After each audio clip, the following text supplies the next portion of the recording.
Hi friends, இன்றைக்கி நம்ம என்ன வீடியோ பார்க்க போகிறோன்னா, இன்றைக்கி மீன் குழம்பு மீன் சில்லி தான் செய்ய போகிறேன். அது எப்படி செய்யலான்னு பார்க்கலாம்.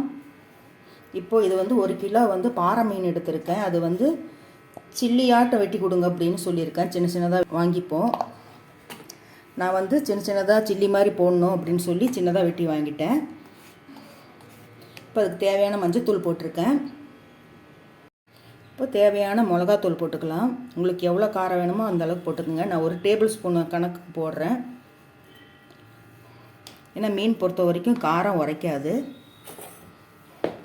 அப்புறம் மல்லித்தூள் 1 ஸ்பூன். அப்புறம் தேவையான அளவு உப்பு. அப்புறம் கடலை மாவு 2 ஸ்பூன். அப்புறம் அரிசி மாவு 1 ஸ்பூன். Cornflour 1 spoon. அப்புறம் லெமன். இது பெரிய எலுமிச்சை பழமாக இருக்குது, அதனால் அரை போட்டுக்கிறேன். சின்னதாக இருந்துச்சுன்னா 1 போட்டுக்குங்க. எல்லாம் புழிஞ்சு விட்டுடலாம். இஞ்சி பூண்டு பேஸ்ட்டு 1 ஸ்பூன். இப்போ எல்லாம் போட்டு கலந்துக்கலாம். தண்ணி தெளித்து லேசாக கலக்கி விடுங்க. ஏன்னா இதுலேயே கொஞ்சம் எலுமிச்சை பழம் இதெல்லாம் போட்டிருக்கனால தண்ணி இருக்கும். இந்த மாதிரி கலந்து முதல்ல இது கலந்து ஊற வச்சுட்டா ஊறிட்டுருக்கோம். அப்புறம் நம்ம குழம்புக்கு ரெடி பண்ணிடலாம். பிடிச்ச மாதிரி இருந்துச்சுன்னா தான் நம்ம எண்ணெயில் போட்டால் அது பிரிஞ்சு வராமல் இருக்கும். அப்புறம் பெப்பர் தூள் இது கொஞ்சம் போட்டிங்கன்னா சூப்பராக இருக்கும் இந்த சில்லிக்கெல்லாம்.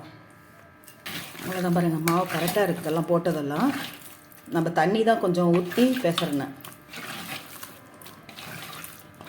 அவ்வளோதான், ஊறட்டும். இப்போ பாருங்கள், ஒரு கடாயை வச்சுட்டு அதில் 1 கரண்டி ஆயில் விட்டுருக்கேன். இப்போது வெந்தய 1/4 ஸ்பூன், ஜீரக 1/4 ஸ்பூன் போட்டுடலாம். எப்பயுமே மீன் குழம்புக்கு கடுகு தும்பருப்பு போடாதீங்க. வடகம் இருந்தால் போடலாம். கடுகு தும்பருப்பு போட்டால் குழம்பு நல்லா இருக்கிறது இல்லை. நீங்கள் வேணால் ஒரு தடவை அந்த மாதிரியும் இந்த மாதிரி செஞ்சு பாருங்கள், சூப்பராக இருக்கும். இப்போது ஒரு பூண்டு தட்டி வச்சுருக்கேன், நல்லா போட்டுக்கலாம். கருவேப்பிலை கொஞ்சம் போட்டுக்கணும். இப்போ ஒரு 2 பெரிய வெங்காயம் இந்த மாதிரி மிக்சியில் போட்டு பொடி பொடியாக தட்டி வச்சுருக்கேன். அப்படியே இது போட்டுடலாம். சின்ன வெங்காயம் இருந்துச்சுன்னா நம்ம 2 கட் பண்ணி முழுசாக அப்படியே போடும். அதாவது முழுசாக இருக்கிறது 2 கட் பண்ணி போட்டிங்கன்னா குழம்பு அவ்வளோ சூப்பராக இருக்கும். இப்போ இது பச்சை வாசனை போகிற வரைக்கும் வதங்கட்டும்.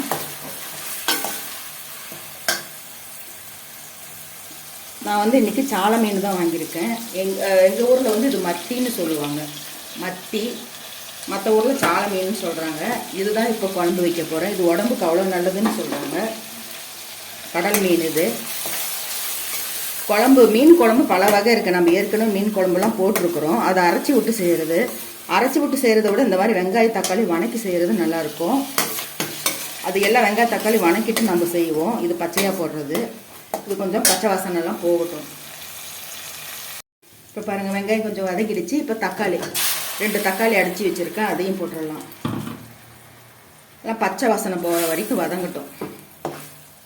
இப்போ பாருங்கள், எல்லாம் நல்லா வதங்கிடுச்சு. இப்போது 50 கிராம் புளி நல்லா கரைச்சி வச்சுருக்கேன், அதை ஊற்றிடலாம். இது நல்லா கொதிக்கணும். கொஞ்ச நேரம் கொதிச்சது. இதுக்கு போட வேண்டிய மசாலாலாம் போட்டுடலாம். இந்த மிக்ஸி ஜாரை கழுவி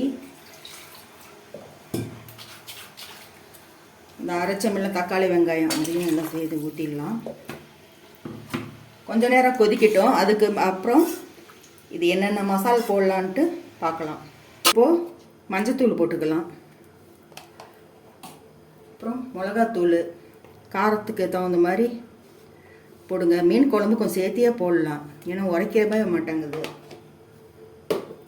அப்புறம் 2 ஸ்பூன் மல்லித்தூள். அப்புறம் 1 ஸ்பூன் சாம்பார் தூள் போட்டுக்குங்க. ஏன்னா இது குழம்பு தூள் தான். தூள் போட்டுக்குங்க. குழம்பு தூள் இருந்தால் குழம்பு தூள் போட்டுக்குங்க. அதெல்லாம் அரைக்கணும், அதனால் இப்போதைக்கு இதுதான்.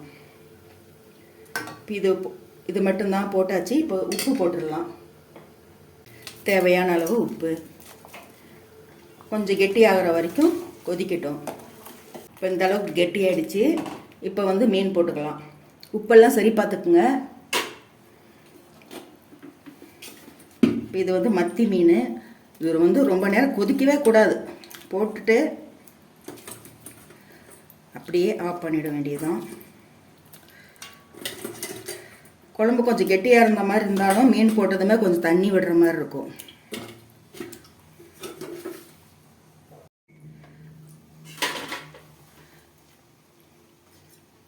அவ்வளோதான்.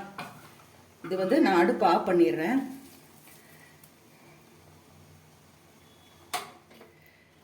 போட்டதுமே மூடி வச்சிடணும். ஒரு தடவை இப்படி தான் 2 கொதி வரட்டுன்னு விட்டுட்டு எல்லாம் கலண்டு வந்துருச்சு மீன். அவ்வளோதான், குழம்பு ரெடி. இந்த சூட்லேயே இது வெந்துடும். பார்க்க பாருங்கள் இப்போ எப்படி இருக்கு. சூட்லேயே வந்துடும். அடுப்பு ஆஃப் பண்ணிவிட்டேன். இப்போ மூடி வச்சிடலாம். இப்போ சில்லி போடுறது பார்த்துக்கலாம். இப்போ பாருங்கள், ஒரு கடாயில் ஆயில் விட்டுருக்கேன். நல்லா காஞ்சிருச்சு. இப்போது இந்த சில்லி போட்டு எடுத்துக்கலாம். இந்த மாதிரி சில்லி போட்டு கொடுக்கும்போது குழந்தைங்களுக்கெல்லாம் ரொம்ப பிடிக்கும். நான் போட்ட இந்த மெத்தட்லேயே போட்டு பாருங்கள், அடிப்பிடிக்காது, நல்லா கோட்டிங்காக இருக்கும்.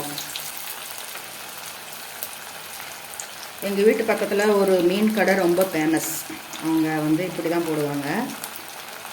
அவங்க கடை திறந்தாலே போதும், ஒரு 2 ஹவரில் 2-3 குண்டா இருக்கும். பெரிய பெரிய குண்டா அந்த மீனெல்லாம் காலி ஆகிடும்.